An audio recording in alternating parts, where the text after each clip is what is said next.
346 number.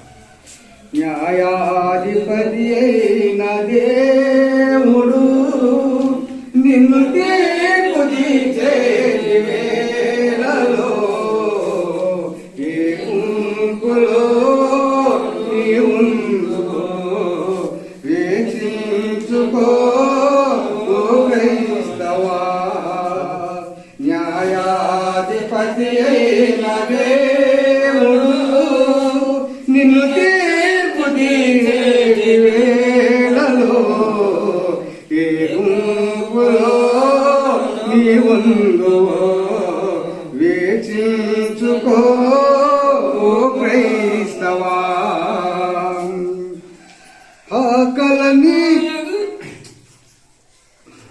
ఆకలితో వేదనందగా దాహముతో తప్పించగా ఆకలితో వేదనందగా దాహముతో తప్పించగా రోగముతో కృషించగా రోగముతో కృషించగా నన్ను చేసుకొనలేదు నీవెందుకో అనివేశుడ నిన్నడిగిన మందువో అనివేశుడ నిన్నడిగిన మందువో. న్యాయాధిపతి అయిన దేవుడు నిన్ను తీర్పు తీర్చే వేళలో ఏ గుంపులో నీ ఉందుకో వీక్షించుకో. బర్రెలనే నీతిమంతులు మేకలనే పాపాత్ములు గొర్రెలనే నీతిమంతులు మేకలనే పాపాత్ములు మందలుగా విభజించగా మందలుగా విభజించగా ఏ వైపున నీవో నిలుచుందువో అనివేశుడ నిన్నడిగిన మందువో అనివేశుడ నిన్నడిగిన మందువో. న్యాయాధిపతి అయిన దేవుడు నిన్ను తీర్పు తీర్చే వేళలో ఏ గుంపులో నీ ఉందుకో వీక్షించుకో క్రైస్తవా. గొర్రెలకు నిత్య జీవము మేఘలకు నిత్య నరకము ప్రతిఫలముగా నొసగేరుగా ప్రతిఫలముగా నొసగేరుగా. ఈ రెండిటిలో నీదే సారమో ఈ రెండిటిలో నీదే సారమో అనివేశుడ నిన్నడిగిన మందువో అనివేశుడ నిన్నడిగిన మందువో.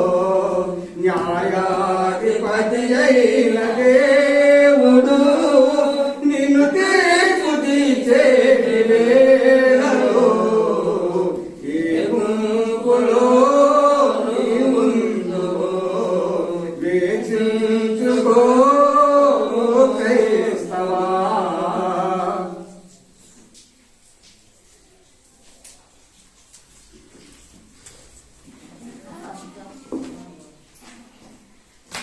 రోమాపత్రిక 16వ అధ్యాయం.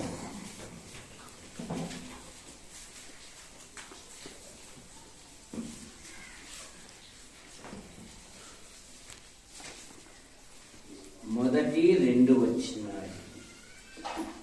కెంక్రయలో ఉన్న సంఘ పరిచారకురాలకు ఫీబే అను మన సహోదరిని పరిశుద్ధులకు తగినట్టుగా ప్రభునందు చేర్చుకొని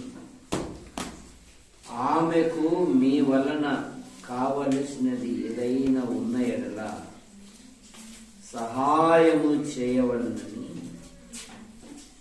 ఆమెను గూర్చి మీకు సిఫారసు చేయించున్నాను. ఆమె అనేకులకును నాకును సహాయురాలై ఉండెను. పౌలు గారు ఇక్కడ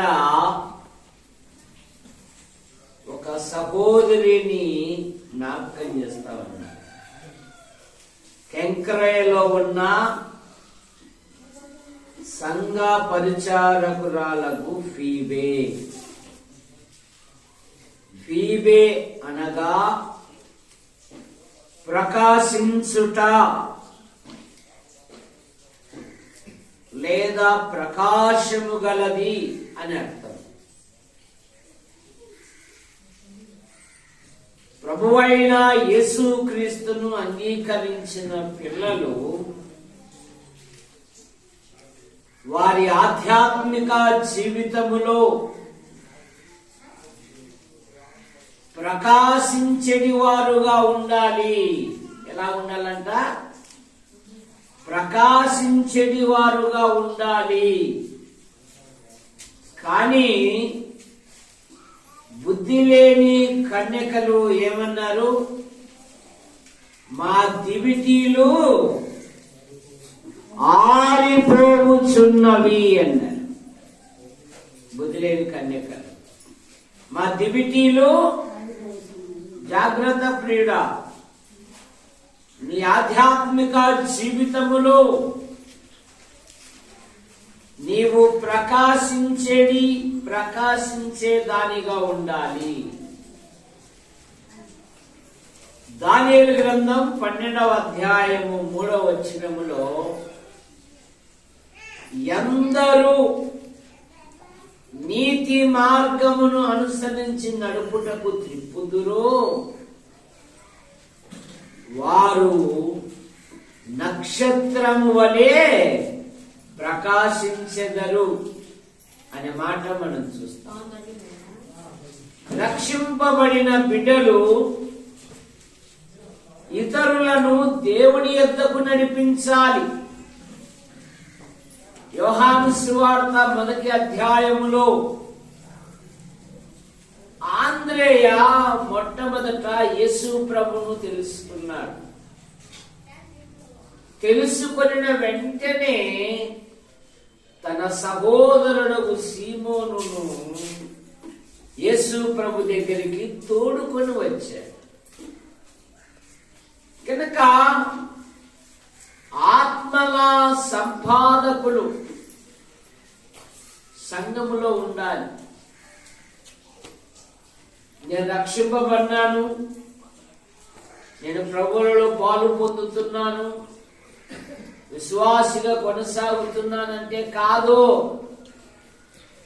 దేవుని రాజ్య విస్తీర్ణ కొరకై ఇతరులను దేవుని యొద్దకు నడిపించాలి. సామెతల గ్రంథం 15వ అధ్యాయము 13వ వచనములో మనకు మరొక మాట కనపడుతుంది. సామెతల గ్రంథం 15వ అధ్యాయము 13వ వచనం, సంతోష హృదయము ముఖమునకు తేటనిచ్చును, వెలుగునిచ్చు. సంతోష హృదయం. మోషే పాత నిబంధనలో భూమి మీద మోషేతో దేవుడు ముఖాముఖిగా మాట్లాడినట్టు ఇక ఏ మనుషులతో దేవుడు మాట్లాడలేదు. నిర్గమకాండం 29వ అధ్యాయంలో 28-30 వచనాలు చూస్తే మోషే 40 దినాలు దేవుని పర్వతంకి ఎక్కాడు. దేవుడితో సహవాసం చేస్తున్నాడు. అతడు ఎప్పుడైతే కొండ దిగాడో అతని ముఖము ప్రకాశించెను. విశ్వాసి తన ఆధ్యాత్మిక జీవితములో ప్రార్థన, వాక్య ధ్యానము, ఇహలోక మాలిన్య తండకుండా ప్రత్యేకించుకొని దేవుని కొరకు ఉంటే ఇక ఏ పౌడర్లు రాసుకోవాల్సిన పని లేదు. దేవుడే వారి ముఖములకు అందాన్ని ఇస్తాడంట. స్టెఫెను సన్హెద్రిన్ సభలో ప్రభువైన యేసుక్రీస్తును ప్రకటించుచున్నప్పుడు అతని ముఖము దేవదూత వలె ఉందంట. కనుక ఫీబే 1 ప్రకాశించున్నది. 2 ఫీబేను గురించి ఏమంటున్నాడు? మన సహోదరి అంటున్నాడు. సహోదరి లేదా సహోదరులు అనగా ఒక ఉదరములో నుండి వచ్చిన వారు అనగా రక్షింపబడిన బిడ్డలు. అపోస్తల కార్యాలు 20:28లో దేవుడు తన స్వరక్తమిచ్చి సంపాదించిన తన సంఘము అనే మాట మనం చూస్తాం. మత్తయి సువార్త 23:8 యేసు ప్రభువారు అన్నారు, మీరందరూ సహోదరులు. మీరందరూ సహోదరులు.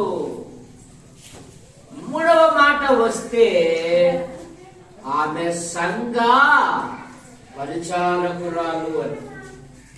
ఇది నెలలో పరిచర్య చేయవారు తక్కువైపోయారు. ఆ మధ్య యు నాగన్న గారు ఉన్నప్పుడు ఒక పెళ్లి జరుపుతా ఉన్నాము. పెళ్లి అయిపోయింది. అక్కడ ఒక సహోదరుడు ఉన్నాడు.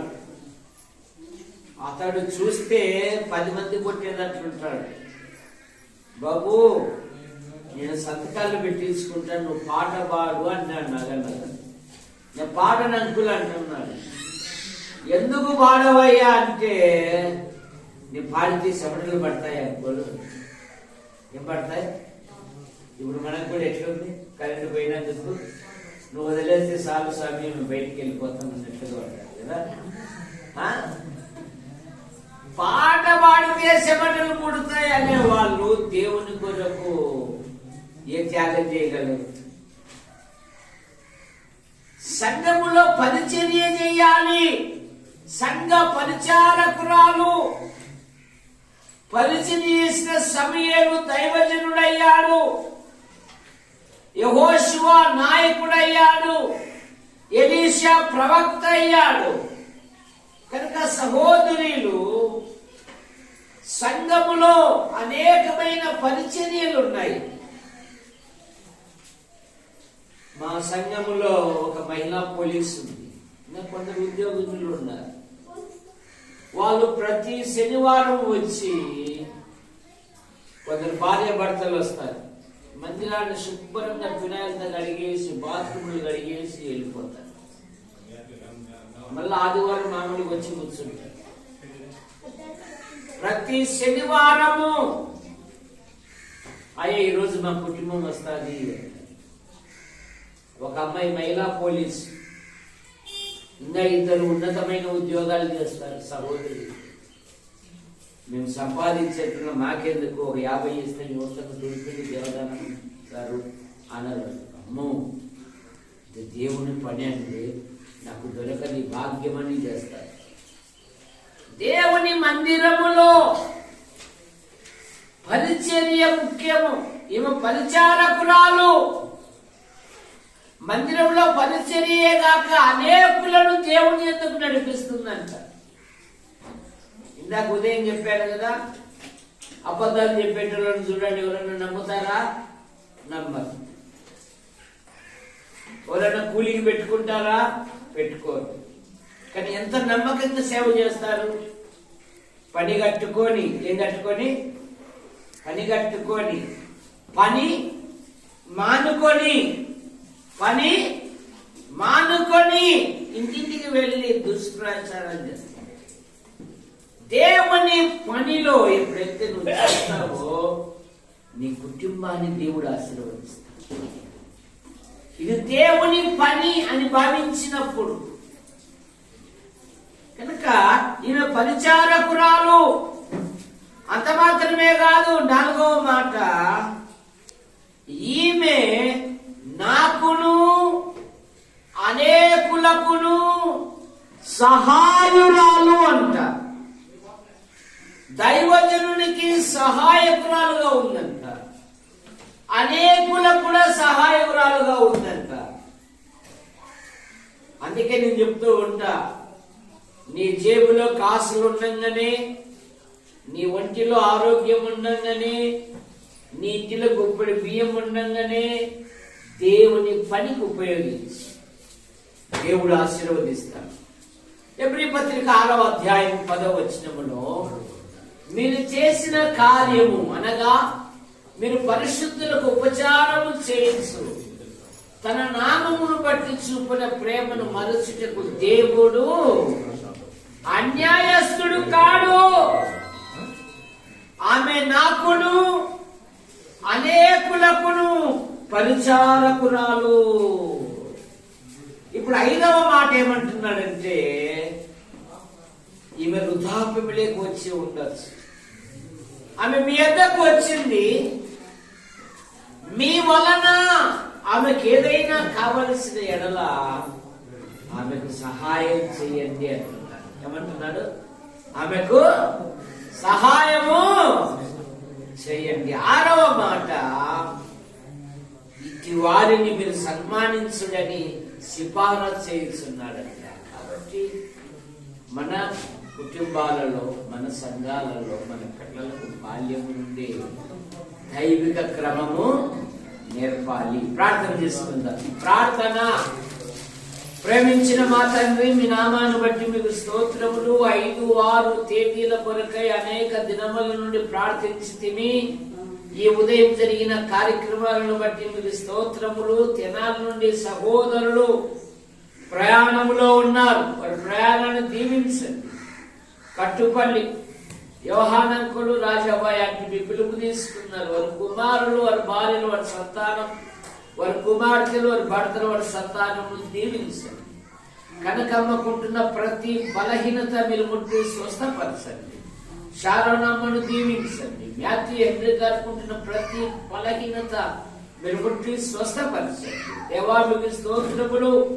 ఈ నెల 20 పెరవలపాలెం శ్రీనివాసులు గారి అబ్బాయి యొక్క వివాహాన్ని మీరు ఆశీర్వదించండి. అనేకులు మేలు పొందినట్లుగా కార్డు ద్వారా, ఫోన్ ద్వారా వ్యక్తిగతంగా ఆహ్వానింపబడిన ప్రతి వారిని దీవించండి. వివాహములో ఆది అంతం అధ్యక్షత వహించి మీరు మహిమ పొందండి. అలాగే ఎన్నో సంవత్సరాల నుండి తెనాలి సంఘములో పరిచయం చేస్తున్న శిలవదాస్ అంకుల కుటుంబం కొరకై మేము ప్రార్థిస్తున్నాం. మరి మా ఆంటీ చాలా బలహీనంగా ఐసీలో ఉంది. కనికరం చూపారు. మీరు ముట్టి స్వస్థపరచండి. పూర్ణ ఆరోగ్యం, పూర్ణ స్వస్థత ఇచ్చి దేవా, ఏ కోడూరులో నైనా మరి ఒక రుద్రాలు మీ పిలుపు తీసుకుంది. ఆ కార్యక్రమాన్ని కూడా మీరు పైన ఈ రాత్రి, రేపు ఉదయం జరిగే కోరికలను దీవించండి. విడిచొచ్చిన కుటుంబాలను, సంఘాలను మీ రెక్కల కింద ఉంచుకొని కాపాడండి. అలాగే మా మనవరాలు ఫ్లారెన్స్ నైటింగేల్ కూడా కొంత బలహీనంగా ఉంది. కనికరం చూపి సంఘములో ఎవరైనా బలహీనంగా ఉంటే కనికరం చూపి ఆరోగ్యాన్ని దయచేయండి. కూడికలలో ఆది అంతం అధ్యక్షత వహించి మీరు మహిమ పొందమని, ఎదురైతే ఈ మాటలు విన్నారో ఆకర్షించమని యేసు ప్రభు నామములో ప్రార్థిస్తున్నాం తండ్రి. ఆమేన్. అందరికి వందనాలు. తిరిగి కూడిక 6:30 గంటలకు ప్రారంభమవుతారు. 6:30కే